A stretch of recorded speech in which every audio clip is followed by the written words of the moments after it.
Hello. Today I'm talking to Kaia Imani, a UT alum who's now based in New York City as a filmmaker and a photographer and a studio assistant. So start off, how are you doing today? I'm doing good. I'm doing good. How are you? I'm good. Okay, so if you want to just introduce yourself, your work, your background a little, like maybe like any specific things, like any specific mediums you like working with. Yeah, go ahead. Okay. Hi, once again, I'm Kaia Imani. I am a Black queer non-binary filmmaker based in New York, based in Brooklyn. I specialize in film writing and film directing. And in regards to photography, I love film photography, doing portraits, doing kind of like a docu-realistic style to get more to the nitty-gritty of like reality. And in regards to film, I am someone who loves writing about or commenting on society and morally gray dilemmas in society. So that includes racial injustice, um, a lot of kind of like theorizing towards like a utopia through this like discussion of like, you know, I would say like morally gray topics. My recent film called Unlearning or I May Have Killed My Father is one of these films. And the film I did before that, based off the book Paradise Lost by John Milton, also called Paradise Lost, is another morally gray film that looks at the kind of dichotomy of God and the devil. And is there a difference between the two? Um, Hmm. and this film that I shall be releasing soon to like festivals is more about how to process trauma and what does that look like. And it's a little bit more dark than I think a lot of us would like to think on, especially with processing like generational racist trauma, Hmm. dealing with kind of like uh, honestly, like the past 300, 400 years of racism and slavery, and how do we actually move forward from that instead of like repeating the same toxic behaviors that were taught to us nearly like 200, 300 years ago in regards to family dynamics and relationships and eating habits. It kind of like Hmm. plays a part in so much. Um, so yeah, that's about me. Yeah, and right now, I guess to think about like where I'm headed, I'm looking to get into a lot of commercial and music video directing. Still always writing, maybe Yeah. starting a blog slash newsletter soon. Ooh. So look forward to that. I'm still trying to figure out if I want it to be like purely like you have to read it. I think like Hmm. reading is very important to actually analyze what you're consuming with film, even though I love this format. Sometimes film can be something where you project more onto what you're Hmm. seeing, which could be a very, very helpful tool to like empathize and gain an understanding about yourself. However, sometimes, depending on how you project, what you might be consuming might be distorted, right? You might Right. be looking through a lens or a prejudice that you may not be even aware of. And that may kind of twist your view or opinion or judgment of a film and what it's trying to say and its intention. So a lot of times we don't look, we don't think about the directors or writers or crew's intention. We tend to think about how we feel about it. And while our feelings are important and valid, sometimes we need to look past that to see uh, what some art form is really trying to say here. What's the real message? Hmm. So yeah, that's a long introduction of me, but I think An that's intricate everything. person, perhaps. But Yeah. no, yeah, that's really insightful. And honestly, like, I don't know if I would have had that much like initial thought into something like a newsletter, but it's like a really good point. Mhm. But yeah. Okay, so I know you, since you already brought up your most recent work, Unlearning, or I May Have Killed My Father, do you want to touch on maybe like how you're planning on conveying all those themes you brought up, like plot wise, and also what the whole Mhm. like process of creating that film was like? Oh yeah, that was a journey and a half. It was like 4 months of thinking about the film, and then 2 intense weeks of writing the film. Wow. It was only like 13, 12 pages, but I was initially trying to answer a question about what would the world look like post like the prison industrial complex, right? That was the Mm. biggest like topic of debate at the time when I was in school last fall. And me and my friend Adrian were kind of going back and forth what that would look like. Um, and my biggest like conundrum about it was like, you know, we still have we still live in a society where criminal behavior still occurs, right? And I was thinking of like, what do we do with these very like with crimes that right now we see irredeemable, like murder or rape or things of that nature? What do we do with those criminals? Is there a path of justice for them? Is there a path of um, atonement for them? And I Hmm. was really like I was very kind of like, oh my god, what, like I really wanted this future where we didn't have prisons, but that meant that there needed to be a way to rehabilitate people who would initially go to prison, right? And so that's kind of where this film kind of started at, was like, okay, what would a world look like for the worst criminals, right?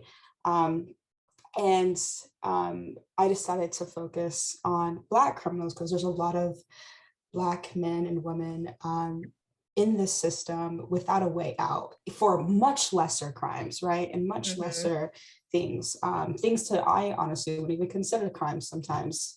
And so um, I decided to go to the most extreme just to hit it home, which was for me. Um, I was thinking about murder, like ending someone's life, and how does that even come about? And I also wanted to address like generational trauma, right? Because that was something I was thinking about a lot as I was addressing like trauma in my own family and where that trauma came from, and of course, like it's racism in the South, right? Hmm. And a lot of like toxic familial behaviors that were taught to me, and my parents were educated in this way of how to kind of like navigate life, and it's mostly based out of fear, right?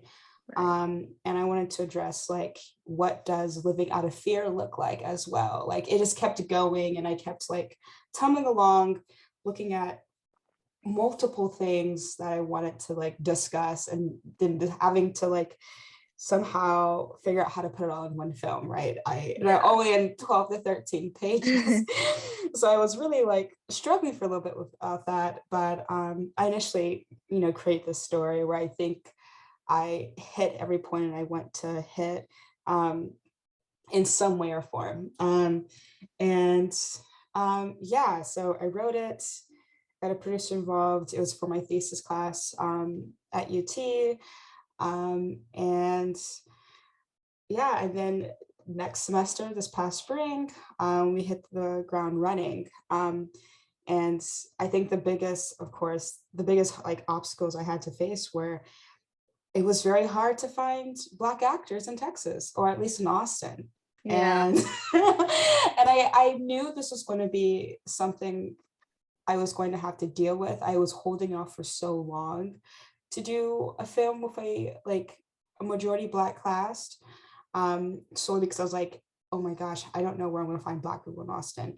And it ended up being that most of the cast came from outside of Austin, which is insane Okay. and Yeah. was definitely another kind of like hurdle to deal with getting everybody to Austin, right? Getting everyone like a place to stay, Mm. and covering like the driving to and from cities in Texas, which is a lot, but it was definitely worth it.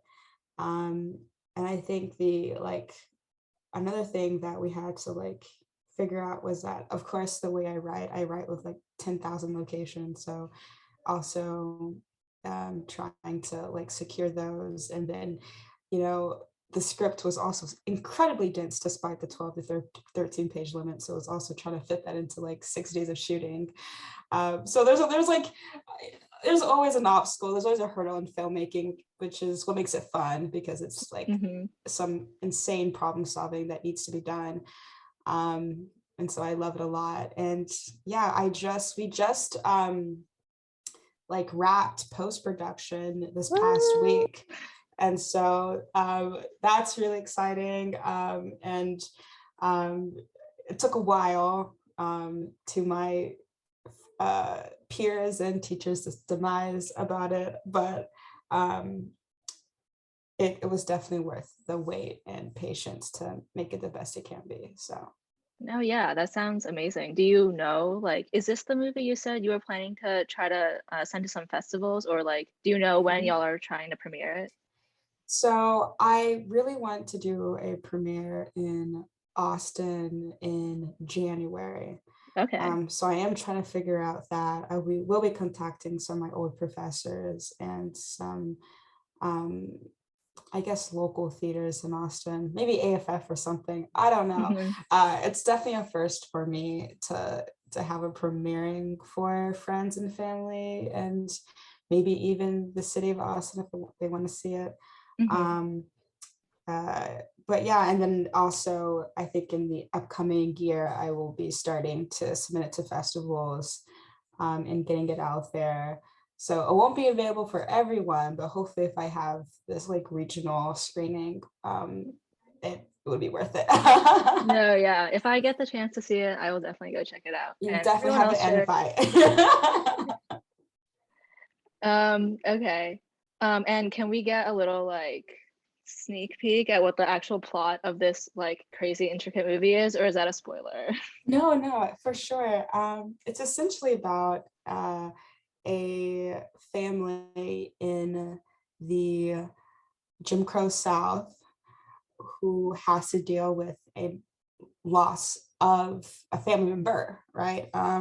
So someone gets tragically murdered in a specific way, and we have to see how this family deals with that loss.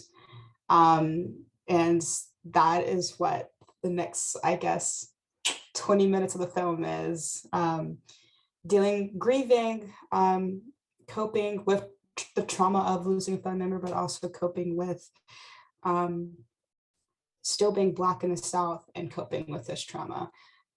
So it's a lot going on. It's, I would say, also a psychological thriller. So Ooh, it's definitely love a good not psychological as, yeah, thriller. it's not as straightforward as you think, but that's what all Uh-huh. I'll give for now to keep the gist of the plot a surprise. Okay, cool. But there is some, I would just say there is some distortion of time in this Mm. film. So I love Ooh. some surrealism.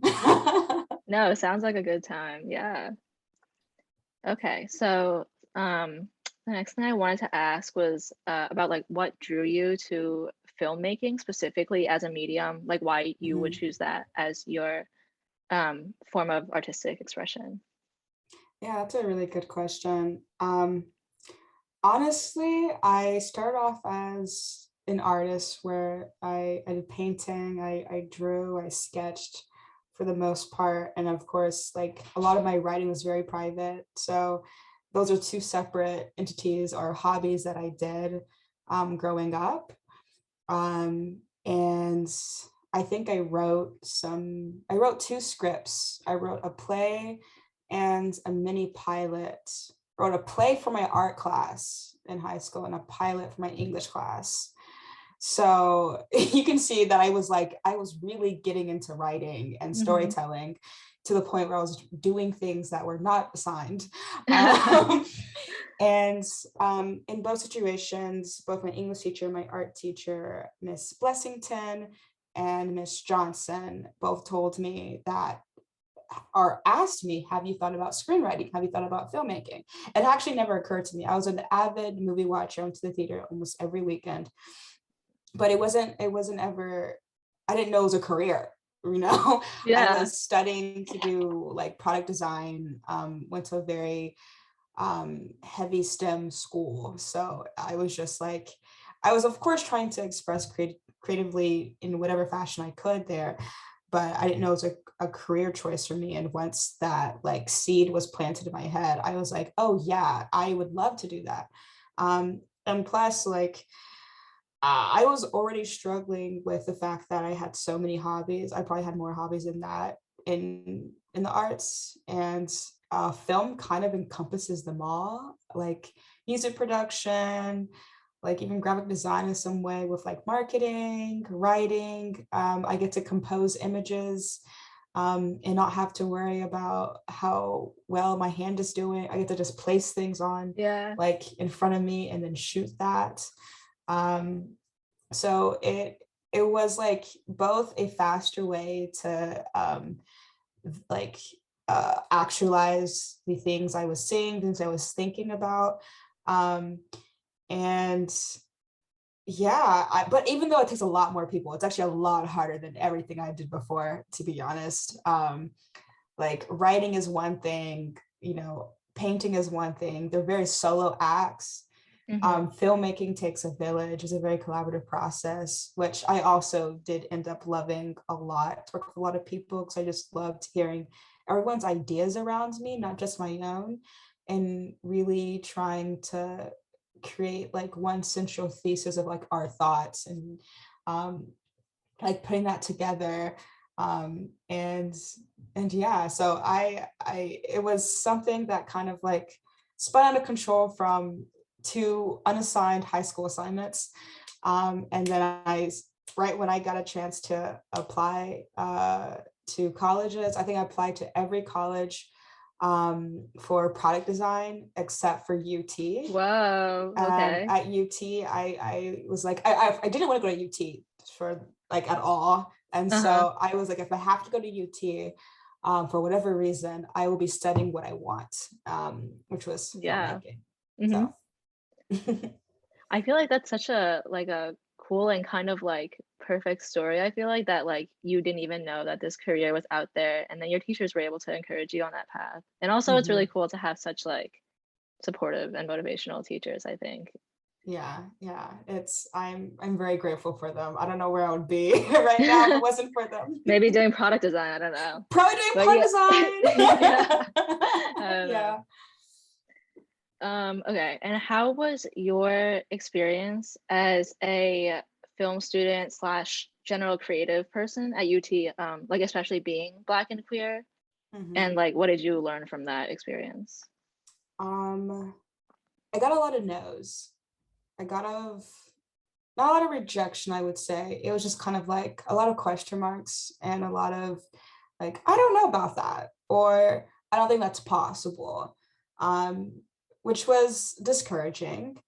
But it really set a fire beneath me because I was like, they said I couldn't. I actually can. And so I really tried incredibly hard to prove that I could do whatever I thought of. And while that made me a little bit more ambitious than I probably should have been in college, it did push me to do a lot of incredible things that when I look back on it, I'm like, oh my God, like I did that. And I'm just like, whoa. But it really, like, I also learned a lot about like working with people who were incredibly different from me and had different ideas than me. I think that's incredibly important. I also learned that like every closed door is an open door somewhere else, to like never give up on anything. Like you are going to fail in filmmaking. Like that's just part of uh like the path. to making a film. There's just going to be mistakes, failures, dropouts, like all of it. And I got loads of it in college doing filmmaking. And every single time, as long as I just said, okay, what else? Who else? Where, what's the next place I can look to fill in this gap, fill in this role, to like get this location? Like, where else could I look? I got really into cold calling. Every single time I cold call, I like actually find like a much better deal than me actually being like, than like, I don't know, like renting a location somewhere on Airbnb. I know for this past film, my thesis, we were supposed to shoot this place called the Buggy Barn. And it was this old Western, like I don't know, basically set out in Blanco, Texas. And it was like basically a Western town, like completely set up with all the knickknacks. Okay. They had like a bison or something there. Like it was Oh my crazy. God. Right. And they had That's this beautiful, authentic. right. And they had this beautiful church that I loved. We found out that the Buggy Barn was going to cost us $400. We did not have $400 to give the Buggy Barn. And my producer was like, I don't know what we're going to do now. And I was like, that's not an option. Oh God. We're not getting the location we need is just not an option, right? In my head. And I told him that. I was like, it's not an option. He was like, well, where do we look now? And I'm like, I'm just going to cold call churches and or cold email. I think I was cold calling, honestly. I literally like Google search the area that we had our Airbnb in for the majority of the shoot and looked at white churches, like the color white church around the Airbnb, and started calling. And I was like, are you available between these dates? Can we use the exterior of this church? We don't need to be inside. We just need the exterior. We just need permission. So like, you don't freak out. Like, that's all we need. And I, at some point, I left a voicemail.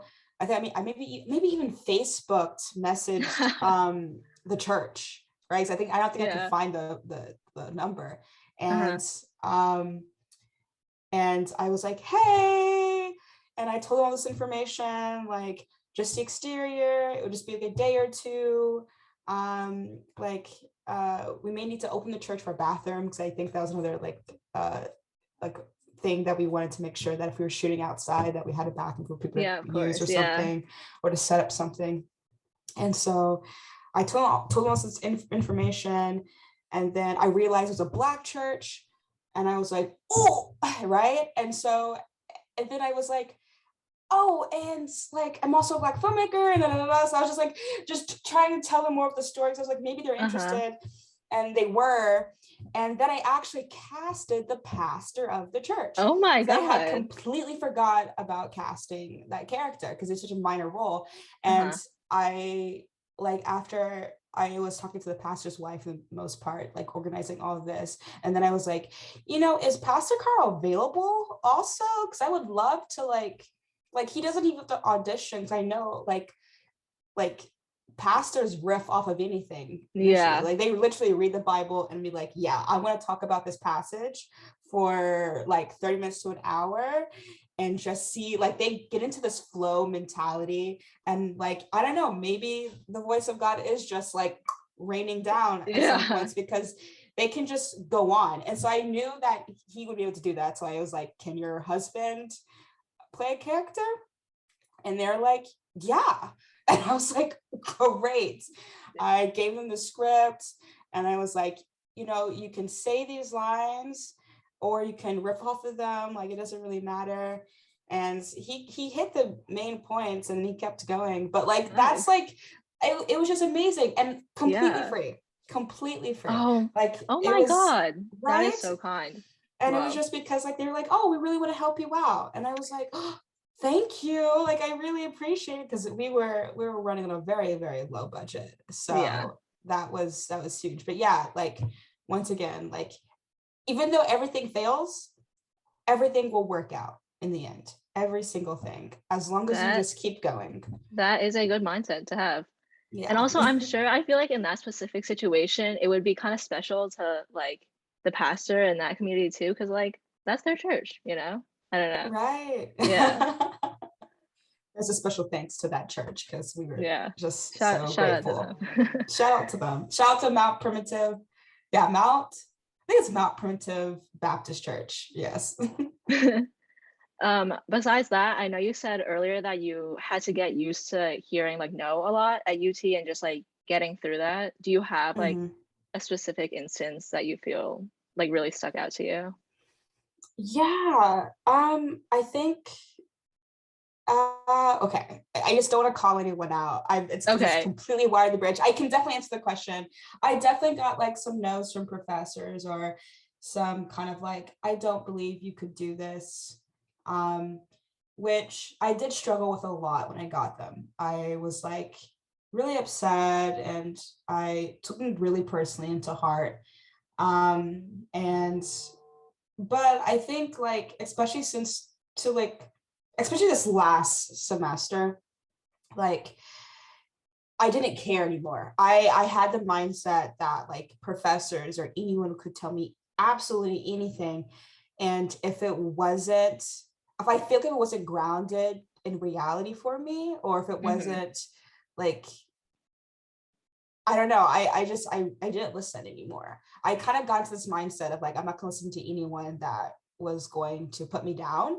Mm-hmm. If you had a criticism for me, I was going to listen if you had a solution.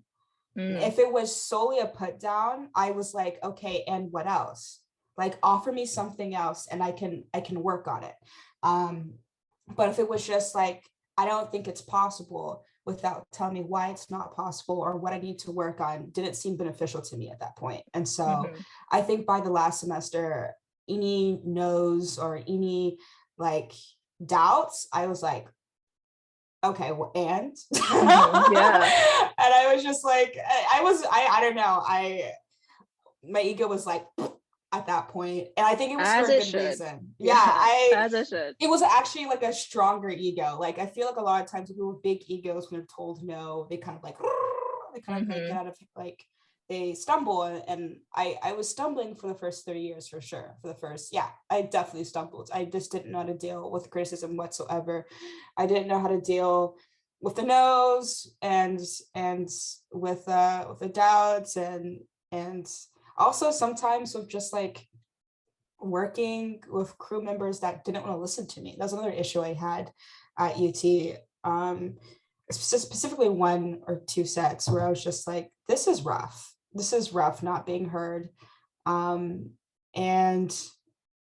at this point, I'm just like, they're going to hear me or I'm going to roar, or if they're not going to make space for me, I'll make my own space, leave their space, and then do something even better. Like I'm at this point just moving forward with my life. I'm not trying to hang on to just negative energy. Honestly, I'm Oh not doing it yeah. anymore. Hell So yeah. I feel like that's definitely a strength that like takes some time to build up to. But yeah, yeah. it took 4 years. Took 4 years, but it was worth it. Okay. Do you feel kind of like switching gears a little bit, but Mhm. is representing Black queer people like an important part of your work? And besides that, well, I guess you've touched on this already, but like what kind of themes related to that do you try to portray through the work?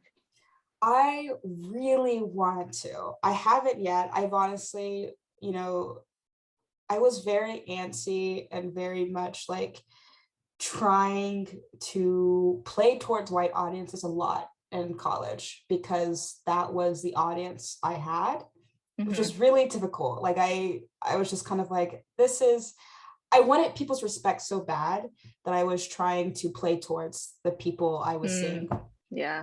which really sucked. And I think back on it because it was it was a weird creative process for me because a lot of times I felt like I was reaching towards something or I had to think extra hard how to appease like white people. Yeah. And so I'm really trying to like moving forward to make things for my community. So I don't think a lot of media is targeted towards us in a positive light.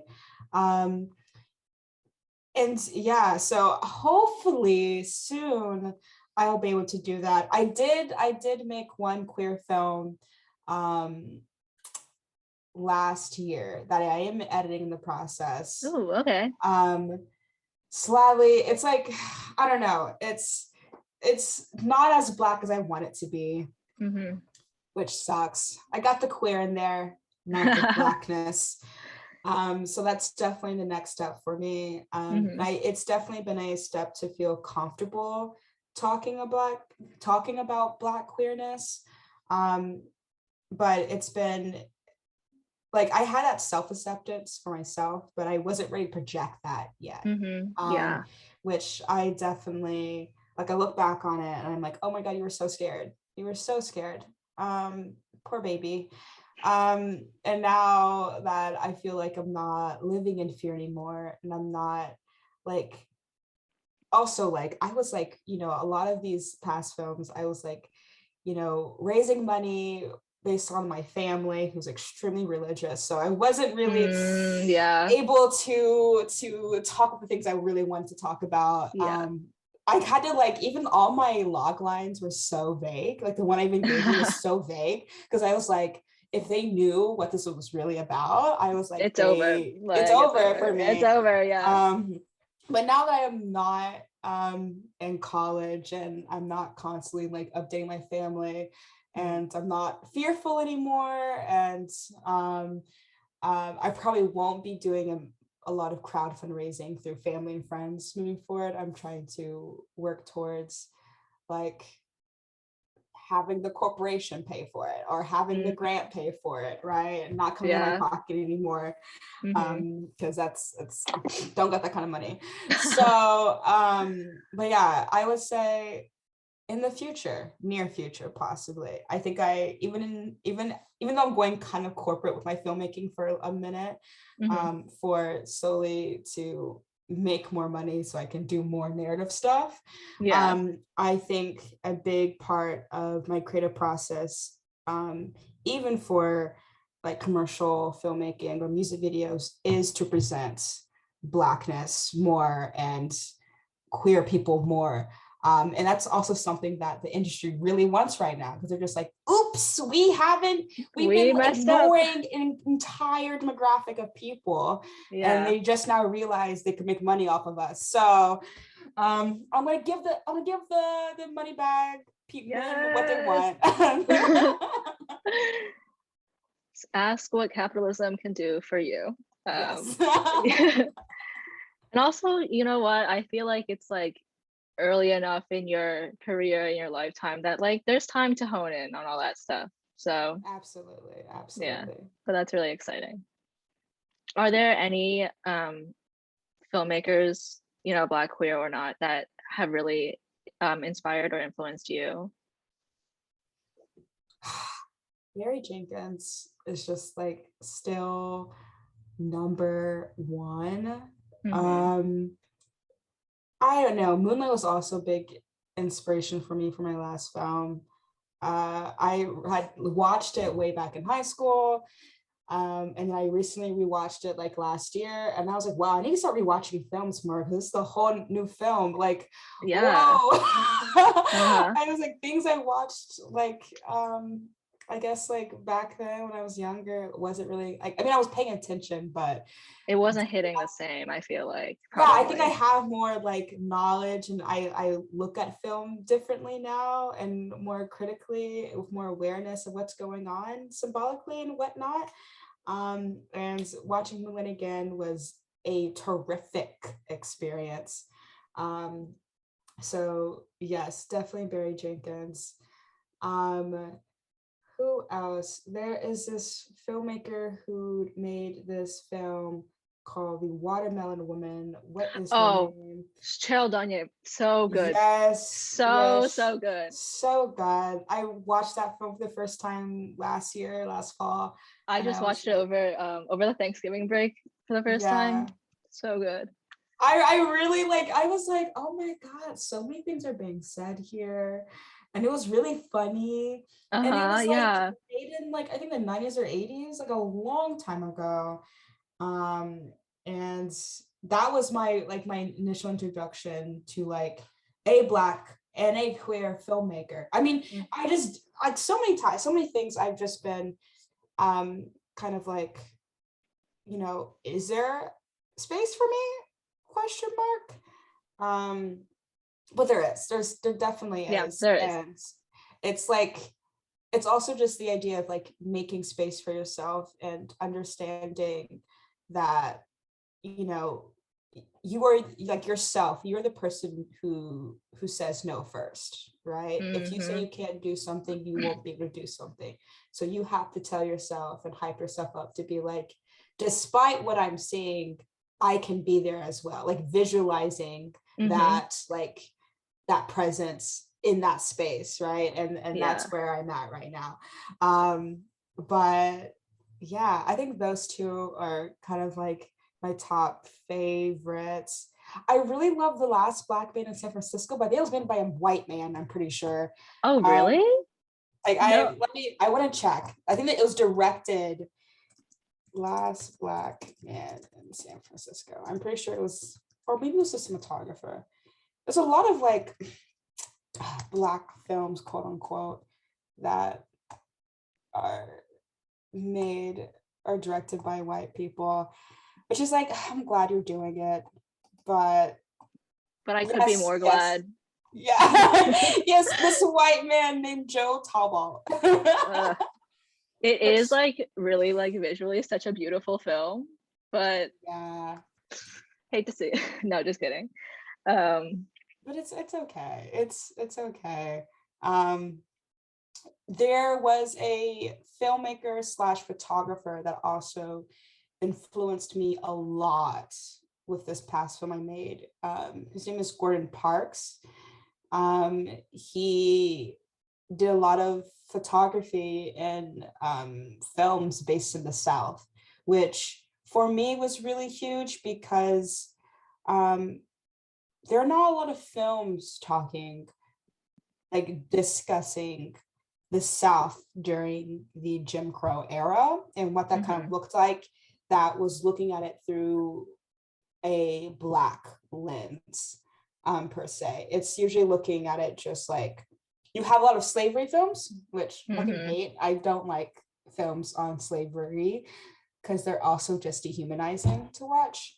But there's not a lot of films on like what it looks like for people who looks like me, like between like just after slavery, and discussing why, like even post-slavery, why things were still very terrible and kind of worse, not worse, I don't want to say worse because slavery is pretty Yeah. bad, but It's a kind little of bad. just, It's a little bad. but Yeah. honestly like almost equally the same in terror, right? Because like you Mm. had the like the Klan just lynching people, right? You had just regular white people just killing Black people if they felt a certain way Mm. Yeah. without any reprimanding whatsoever. It was an anarchist, like, kind of, I don't know. It was complete anarchy.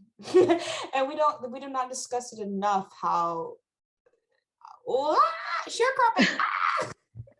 Just so many things were going on that were just so messy. Yeah. And so Gordon Parks did a lot of documentary work on that, and so I love him for that. He, I think he was in the 60s. He do work in the 60s. He's definitely passed away now. Let's see, he was born 1912 and passed away. Oh my God, he lived a long life. He was born 1912, died 2006. Whoa, that is long. That's a long, he had two Good on world him. wars, the like so many things. That's insane. The Great Depression, the Damn, 60s, the he 70s, the experienced a lot. 90s. Yeah. That's crazy. Yeah, I love him a lot.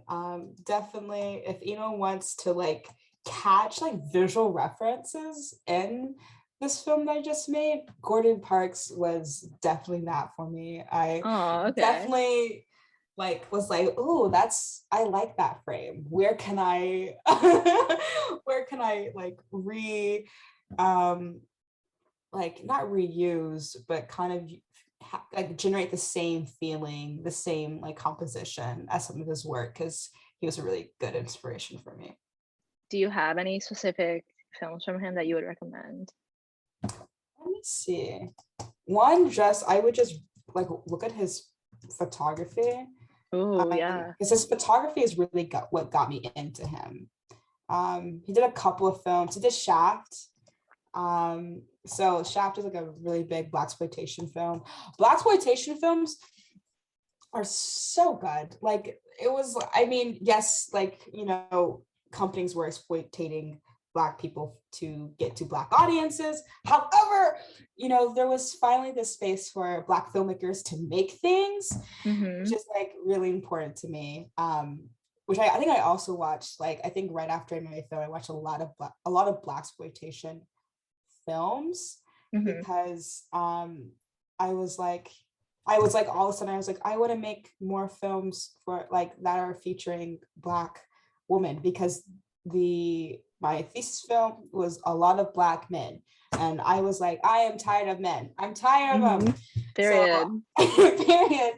So I watched a lot of blaxploitation films featuring like prominently like Black women as the protagonist, like literally kung fu chopping like villains, the police, other Black men, just like Okay. just empowered. So that's where I was at. And I kind of got that also from like watching some blaxploitation films that Gordon Parks did. He was very much like he did like things that were super, you know, intrinsical and beautiful, and you know, more like cinema verite, where we're just following action. And then he also did the action packed film Shaft, which is a really big popular film.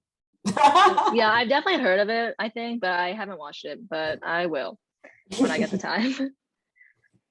I really love hearing about your whole like creative process and like I don't know. It's just always interesting because I know everybody's is a little bit different. Yeah, I'm someone who like I'm constantly theorizing. I realized I was like, oh, I could have easily also just been a philosophy major, because I just think a lot about certain things and certain concepts. I think right now that I'm still like, I guess, marinating on is I didn't know what it was, but I saw this book recently called Slouching Towards Utopia. Hmm. And I was like, this is exactly what's been on my mind. How do we move forward? And I was like, I want to make films that show really harsh realities, but with a positive ending. Because oftentimes I see a lot of films doing this like harsh commentary, which, you know, is Hmm. needed, but it's just that, right? Yeah. There's not an answer, a solution. And I was like, no, I want to make solution-based films. Like, y'all take notes on this. No, Period. yeah, I feel like also like it's good to have a little hope out there. Yeah. So we're gonna start wrapping up. Do you want to talk a little bit about what I mean besides the filmmaking and stuff, just like what you've been doing post grad? Yeah, I guess postgrad was like at least three existential crises. A lot of growing, just honestly, just a lot of like shadow work, to be honest. I Hmm. was like, I really want to heal, also grow and learn from trauma. Um, and I also made a huge move, right, which is also a huge Hmm. adjustment for me. Living out of the state of Texas for the first time, living in the most expensive city in probably the world, like so many things. So honestly, it's just been adjusting, and Getting back into reading. I read Ooh. so much now, and it's been so great. I realized I hadn't been reading for myself since middle school, I think. Right when I got to high school, I think that's when things got so hectic for me that I stopped doing my most favorite hobby, which was reading. Um, and it's kind of, you know, how I actually generate story ideas too. I actually get inspired by books. um, and because I get to actually visualize when I read. With movies, it's like I'm looking at the thing already. Um, so that's been great. And I guess in regards to filmmaking and art, um, I've been writing a lot. I've been writing a lot of like nonfiction though, getting a lot of ideas down because I was doing a lot of, I guess, like self work on myself, um, or shadow work on myself. So I was making a lot of like observations on myself and the world around me, and then like getting to these epiphanies, these really large epiphanies about reality, about life, that I was like, whoa, like these are crazy. I feel like I'm making leaps in consciousness, and it's kind of weird and it's kind of unsettling. And I feel like every single week I'm looking at the world differently, which is like a lot to adjust to as well. And Yeah. a lot to like, it's a lot of like, oh my God, I have to forgive a lot of people all the time. And oh, my anger, yes, is valid, but does not need to be projected onto people. So it's it's a That's lot of mature of that. you. I Yeah, right. kind of enjoy being a hater a little bit, but that is definitely the healthier way to I was and still am very much a hater and a very go. judgmental person. But I realized that like I'm a very like superficial hater, right? And Yeah. a superficial judgmental person. I like judging things, because I like critiquing things. So I think hmm I see again, I'm constantly like looking towards utopia. So what is the like optimal way something could be, right? What is the hmm most efficient way something could be? What does perfection look like? And yes, I'm a perfectionist as well, but I'm also trying to like unlearn that a little and just accept things as is. But it's just such fun judging things. And I just want to let everyone know, while I may judge you, it's completely superficial. Like, Yeah. like, yes, I may not like your shoes that you wear, but just know it's an opinion. It's solely an Yeah. opinion based off of my own, like, thoughts and way things should be. But that is literally like, I don't expect anyone to adhere to what I believe in. If it's something you can take from it, I'm like, great. If you're like, that's stupid, Kaia, I'm like, I'm glad you know that. Good for you. And also just, I feel like I'm a huge, like, I mean, take my art seriously. Never take something I feel like I critique harshly seriously, I guess. I don't know. That's a really hmm hard one. I feel like my critiquing behaviors helps me like find solutions in life. hmm But I never do it as a way to attack people. I hope people know that I'm not trying to tear anyone down. I'm trying to build us together. I don't feel it comes off that way. Okay, good. I do worry sometimes. Sometimes. Okay. And do you have any advice you would like to impart on other queer, Black, people of color, UT, whatever, filmmakers? Yes. Um, hmm. Write for yourself or create for yourself. Like, be authentic. And I don't like, that's a really hard one. Just tell people to be authentic. Because I also have this other like piece of advice is get to know yourself. Um, After probably years of socialization and conditioning, done by society, you may think you know yourself, but you probably know what society projects you to be like, which means like what society wants you to be based off like your identities, and you kind of conform to that projection. So I mean, at least I did, but I'm pretty sure everyone does because it's hard out here. Society. It's hard living in a Yeah. society, y'all. Oh, if I lived in a forest in a cabin, things could be pretty great, but also pretty lonely. But yeah, I would say like reflect, do a lot of writing, just for yourself to get to know yourself. And once you really get an understanding of who you are, like make art for yourself because there are other people like you. And that's like a huge like realization I had was that like, you know, I was constantly doing things for the people and then wasn't feeling fulfilled. Not in the way that I didn't want to like help or like make content for other people, but I was like, there's a part of me that was forcing something. And when I started to kind of write for myself and knowing that if I wrote for myself, I was writing for other people who felt the same way as I did, that was a more fulfilling way to create, because it helped me process through things because I was writing for me and creating for me and expressing for myself. And that turned out to be a healthier way to create, a more efficient way for me to create. And I knew also that if I did that, that people who looked and experienced life similar to mine could feel empowered by the work that I do. So I think that's my biggest advice. Also, just never give up. Like, I know that's a very like cringy advice. However, like I said, if it's a closed door, like if a door slams on you, go open another door or go find an open door. There is always an open door somewhere. And that's really hard to like to accept, especially when you're down on yourself.